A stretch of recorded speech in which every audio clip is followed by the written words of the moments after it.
What is presbyopia? Presbyopia comes from a Greek word that means old eye. If you begin to hold books and newspapers at arm's length so you can read them, you might have presbyopia. What causes presbyopia? As we age past 40, our once flexible eye lens loses its suppleness. This change makes reading or threading a needle more difficult, as the lens doesn't adjust as easily for close-up focus. What are your treatment options if you have presbyopia? If the only vision problem you have is presbyopia, you don't suffer from farsightedness, nearsightedness, or astigmatism, eyeglasses may be all you require. Some people would rather wear contact lenses over eyeglasses. You can choose from either monovision contacts or multifocal contacts to help with your presbyopia.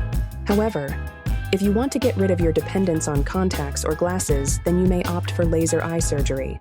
Call Excel Laser Vision Institute at 866-923-9235 today.